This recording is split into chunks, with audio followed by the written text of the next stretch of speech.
Grosso merdo, Fire Force ou les pompiers pyromanes en version italienne est un animé qui nous plonge dans un monde ravagé par les flammes à tel point que les gens meurent en cramant instantanément sans qu'on sache pourquoi. Le héros de service est Shinra, un jeune homme plein de ressources qui a la particularité de sortir des flammes de ses panards et qui a perdu sa famille dans un mystérieux incendie. Outre son sourire de psychopathe à chaque fois qu'il est gêné et son budget chaussettes qui doit être conséquent, notre jeune ami intègre une brigade qui aide le peuple à défoncer gentiment la gueule à ceux qu'ils appellent les torches humaines. On a donc dans ce petit groupe le leader musclé au grand cœur, la fille baraquée stylée, le blondinet qui se prend pour un chevalier, la bonne sœur qui prie, et le lunetteux qui tire la même gueule que moi devant Katanagatari et qui se bat avec des putains d'armes à feu. Afin de fêter l'arrivée des nouvelles recrues, un tournoi est organisé le temps de connaître d'autres personnages tels que la femme chat qui se bat en soutif. C'est à se demander si au fond elle n'a pas le feu au cul. Merci.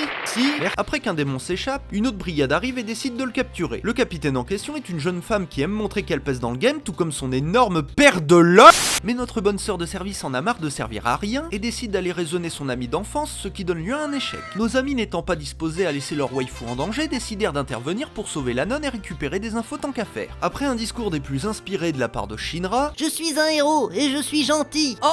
la capitaine décide de coopérer en leur fournissant des informations et... Oui, vos meufs sont bonnes, c'est bon, on a compris. Il s'avère que la zone suspecte se trouvait vers la première brigade. C'est parti donc pour une petite infiltration. Vous êtes les stagiaires? Ouais. Parfait, nettoyage de chiottes aujourd'hui. Oh putain! Shinra et Arthur réussissent à démasquer le coupable qui faisait cramer les gens. Il s'avère que ce n'était d'autre que le monsieur avec des étoiles dans les yeux. Alors que la Neko Girl amène des enfants dans un vieux hangar abandonné pour... Non! Le commandant décide de les brûler pour savoir qui est compatible avec les flammes. Ce qui n'est pas trop du goût de notre héros qui décide d'intervenir à pied nommé. Une paire de seins et un combat plus tard, Shinra découvre les White Knights qui, en plus de respecter les femmes, sont de redoutables adversaires. L'empereur de Tokyo décide de convoquer tous les capitaines pour leur dire que c'est la merde et qu'il faut arrêter celui qui transforme les gens en merguez. Direction donc le quartier traditionnel pour faire connaissance avec le capitaine qui se bat avec des serpillères. Évidemment, le gros bordel arrive très vite. Au milieu de l'agitation, un mec bouffe un insecte pour se transformer en gros démon. Mais ayant la réputation du capitaine le plus fort, Monsieur Propre décide de l'envoyer prendre l'air. Après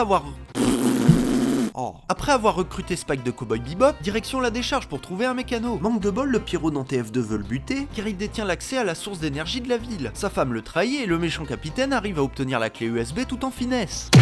Une petite réunion de famille plus tard avec son frère qui est bien vivant mais pas très amical, Shinra apprend à régler ses flammes à feu doux pour le surpasser. Et c'est parti pour un niveau dans les égouts où toute l'équipe se fait disperser. Instant définition. Forcé, altéré, déformé par une interprétation abusive. Oh mon dieu, je trébuche et regardez, la totalité de mes vêtements et de mes sous-vêtements s'enlève. Regardez, j'ai des seins.